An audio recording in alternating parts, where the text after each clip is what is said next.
Welcome into another episode of my Dynasty Fantasy Football YouTube. Today I'm looking at a Dynasty buy or sell, covering players that I haven't yet discussed this offseason. Make sure to like, comment, and most importantly, subscribe if you haven't. 60% of viewers of the channel aren't subscribed. Let's change that today. Here's our first player, Breece Hall. So let's look at Hall's dynasty value. So on Keep Trade Cut, he's running back 2. I have him running back 2. As you might guess, there's a reason why Hall hasn't really been discussed. I have him in the exact same place as consensus, RB2 behind Bijan Robinson. And we all know what Hall's career has been like so far. In 2022 as a rookie, started off a little bit slow, but looked great in the 7 games he played. Had 80 carries, 463 yards, 4 touchdowns, and 5.8 yards per carry. And 19 catches, 218 yards, and touchdown. But then he had his torn ACL, but he rebounded and played all 17 games in 2023 on an absolutely putrid Jets offense. 223 carries, 994 yards, 5 touchdowns, 4.5 yards per attempt, and 76 catches, 591 yards, and 4 touchdowns. So he was great in the passing game. Still pretty efficient on the ground considering how bad the offense was. 5 touchdowns on 223 carries is obviously not going to repeat itself. Usually you would have more touchdowns on that many carries. Now, current situation. The Jets drafted Braylon Allen as Hall's new backup. They also drafted Isaiah Davis to replace Izzy Abanikanda as RB3. And we have Aaron Rodgers back as quarterback 1 after his Achilles injury. I'm really hoping that he plays this year. That would really help Breece Hall's value. Now, in terms of trades for Breece Hall, I don't see Breece Hall moved that much on the open market. Usually, most people are holding Breece Hall. I have a team myself where I've held him for a long time. But here are a couple of trades that I have seen. And all of these are real trades or at least discussed trades. You could sell Breece, apparently, in Superflex. Sell Breece Hall plus 203 for 102 and 210 to get Marvin Harrison Jr. I love that idea. You could also sell Breece Hall for either Garrett Wilson, same team, or Puka Nacua. These are some moves I would do to sell Breece Hall. Then a couple of buying options.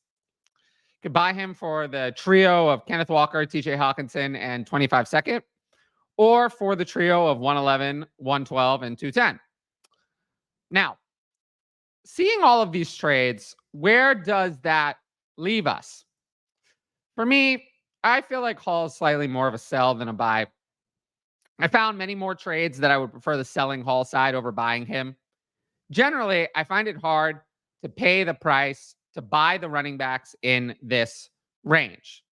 But I don't actually hate Hall's startup price versus other running backs or versus wide receivers. The problem is in a Superflex league, quarterbacks are just a better value in that range than Breece Hall is. So I would rather draft one of those quarterbacks. But he's not the biggest sell. But if I had to choose, I would label him a sell. Next up, our second player, Amon-Ra St. Brown.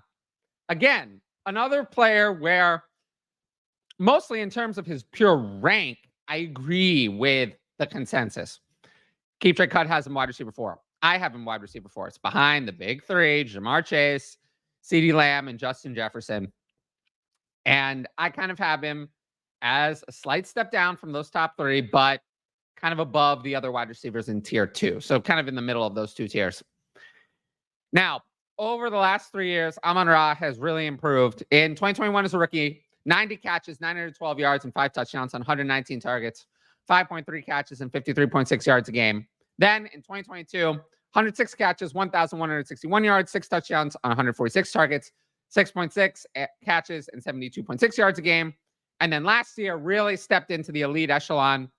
119 catches, 1,515 yards, 10 touchdowns, so better touchdowns, 164 targets, and 7.4 catches, and 94.7 yards per game, which are obviously elite numbers. The Lions added no wide receivers at all. They really didn't do anything. They let Josh Reynolds go, and they didn't replace him. So Khalif Raymond is now the wide receiver 3 behind St. Brown and Jamison Williams. They still have Sam Laporta. They signed St. Brown to a 4-year, $120 million extension. They also extended Jared Goff. So they brought the whole band back together. So Amon-Ra St. Brown is in as good of a situation for his future as you could possibly be in. Now, again, like Breece Hall, Amon-Ra St. Brown is not a player that I see traded very often. I have seen it, but not super frequently. Here are some of my ideas. Now, for me, this first trade has nothing to do with Amon-Ra St. Brown. It has to do with buying low on Justin Herbert. Could you buy Justin Herbert in a 25-second for Amon-Ra St. Brown? I've seen things like this. Maybe it might be something worth considering. This next one was from my Patreon Discord. Could you sell Amon-Ra St. Brown for Chris Olave and Devonta Smith? This is the kind of return I would want. A low-end dynasty wide receiver 1 in Olave and a mid wide receiver 2 in Devonta Smith for Amon-Ra St. Brown. This is the kind of return you need to sell him, but it is tough to get. Now, on the buying side, this one was from DLF Trade Finder. Buy Amon-Ra St. Brown from Malik Neighbors and Trey Benson. And then another one from my Patreon Discord, buy Amon-Ra St. Brown for Brandon Ayuk in a 25-second. I think that's the easiest one. Obviously, we'd rather have Brandon Ayuk, or sorry, not Brandon Ayuk, Amon-Ra St. Brown at the price of Ayuk and a 25-second. All right. Overall, the verdict on St. Brown, I think he's a buy. There were almost no trades where I liked the sell price of Amon-Ra St. Brown. In fact, I find that selling him is almost impossible because people only want to pay tier 2 prices for him. They don't want to pay the higher price. Buying is a lot more likely. There were many other trades for buying Amon-Ra St. Brown that I found other than the 2 that I listed. So overall, my verdict is in that direction. Now, if you like my YouTube content, you should sign up for the Patreon. You get my rankings, access to the Discord, and the ability to ask in advance questions for the YouTube videos. Tiers begin at just $6 a month. I also have Patreon roster reviews, which are only available for patrons. And all of the support on there goes to help make my independent content possible. It's hard to make independent content. It's hard to succeed making independent content on YouTube, especially when it's not clickbait and not garbage that most people are putting up. So I really appreciate everyone who supports me on the Patreon to help make that dream a reality, especially as we head into the NFL season. With that said, let's get into our third player. Bryce Young, who I feel like I have not talked about on here at all. I really don't feel like I've discussed him. Why have I not discussed him? Well, because he's sitting at quarterback 20 in keep trade cut value. I have him at quarterback 20. Once again, third player in a row that I agree on almost exactly. And Young falls into a weird space in ranks. He's below the exciting quarterbacks, the young, super young quarterbacks like JJ McCarthy. But he's above the older, totally unproven, middling type guys. I see him similarly to the market as a risk, but he has upside given the upside of being the top overall pick just a year ago. Now, it's impossible to deny that Young's rookie season was bad and not a little bit bad. He played 16 games. He had a 59.8% completion. Unacceptable. 11 touchdowns to 10 interceptions. 10 interceptions is actually not bad. 11 touchdowns obviously is poor. 2,877 yards across 16 games started. Obviously, that's less than 200 yards a game. That's really bad. 5.5 yards per attempt is horrific. 39 carries for 253 yards. Actually, probably runs more than people give him credit for. So maybe we'll give him a little bit of credit for that. But his rookie season was awful. Now, this offseason, the Panthers traded for Deontay Johnson and drafted Xavier Legette to fill out the wide receiver room. So they did improve it. Is it elite? No, but it is improved off of last year. I still think they need a real 1. Deontay Johnson's more of a 1B to me on a good NFL offense. He's not a real 1. And they hired Dave Canales as their head coach, who we know has worked magic over the years. So I do like that hiring. If anyone can fix Bryce Young, it is Dave Canales. Now, all of these trade ideas for Bryce Young are also obviously in Superflex. Here are some of the ones that I've seen.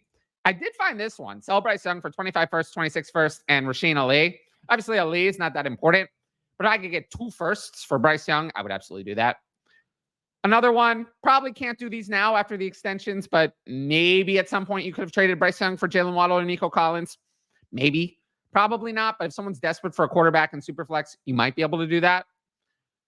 Now, this next one, I did see this in the Patreon Discord. I find this hard to believe, but obviously if I could get Bryce Young and a 25 first for Drake May, I would. I like Drake May, but not that much. And the last one, if I could buy Bryce Young for Kirk Cousins. Again, I like Kirk Cousins. We're talking about a 36-year-old coming off an Achilles tear. I would rather take my chances on Bryce Young than go into the dead dynasty asset of Kirk Cousins. Now, my verdict on Young, to me, is a strong buy. I saw almost, other than the 25 first and 26 first, which is the only real trade that I actually saw that I would want to sell Young, I find that Young is much more of a buy than a sell. I mean, he could be a hold. Some leagues don't want him, but he's not a sell. It's very rare that I like the selling price on Bryce Young because he's so low in overall ranks, even if it's the same spot in quarterback ranks. And because of my valuation of quarterbacks in Superflex, I'd rather try and buy Young. Like I said, the selling prices for Young that I've seen are very, very bad. Now, only patrons get to ask these advanced questions for the YouTube channel. I have 4 of them today. So let's jump into the first one. How do we feel about the Pats receiving room? Not good. What's your best guess for a breakout among the group? I'd say that Demario Douglas has the best upside for 2024 only. Jalen Polk has the most future upside or a late breakout this year. But honestly, the Pats feel like they have their slot wide receiver in Douglas. They have their outside wide receiver 2 in Polk. And they'll be looking for their X receiver in the 2025 draft or free agency. To me, Kendrick Bourne and KJ Osborne are their placeholders for that position for now. Javon Baker, to me, doesn't factor in at all. I think he's way overrated. And he's running with the second team and even third team at time in camp. So no interest in him. But yeah, I guess Douglas for the short term, Polk for the slightly longer term. But I don't think there's a relevant wide receiver on this team. With the buzz of 25 rookie draft, shifting focus to running back, do you think this is maybe a course correction for the wide receiver position and dynasty value of the position? The short answer is no. I've heard this a lot. It's just not true. What's not changing and has nothing to do with fantasy football is that NFL teams are moving away from using one running back. And unlike wide receiver, where 2 or 3 wide receivers are on the field for almost every play, 97% of the time, there's only one halfback on the field at a time, which means that if multiple are being used, it hurts the fantasy value because you just don't get playing time. What that means is there's only going to be a few running backs worth the high-end investment. There's going to be a Christian McCaffrey, a Breece Hall every once in a while, but they are not going to be those on every team because that is where we are moving away from in the NFL. In contrast, teams are often trying to involve 2 wide receivers heavily, and in some teams, even 3 wide receivers heavily on the offense, like the Texans or, what the Bengals did a few years ago with their trio.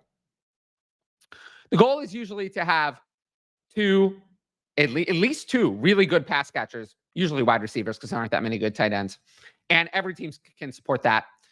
So the answer is no. I think we're only going to get more and more toward wide receiver. I think NFL teams are going to continue drafting more and more running backs to have timeshares and committees. And there just is not 2 running backs on the field at once. So yeah, the answer to this question is no. When doing trades, does the direction of your team ever dictate if you're going to send out a particular trade? We still send 2 younger players you have ranked lower. For an older player you have ranked higher if you want to rebuild. Would you same way if you're competing? As a tiebreaker, there are some teams where if I'm contending, I have a really good team. Yeah, maybe I'm probably not going to sell Derrick Henry or Christian McCaffrey on those teams unless it's a massive overpay. On other teams, I'd be fine taking an okay offer for those players to kickstart a rebuild.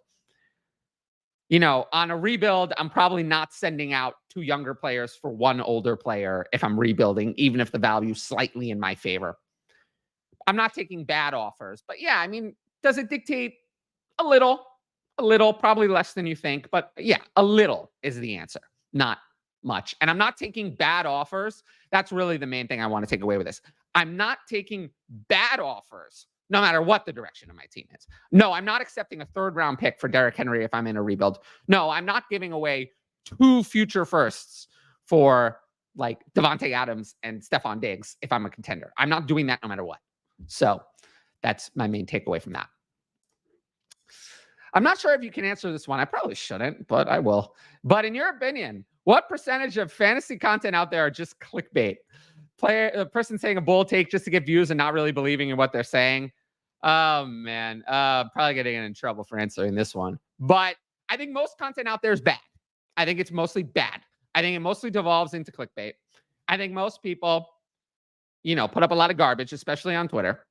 I recently saw a thread that claimed that nobody's talking about Brock Bowers, Kyle Pitts, and Jake Ferguson as breakout tight ends. Nobody's talking about that. Nobody. Those are totally not being talked about.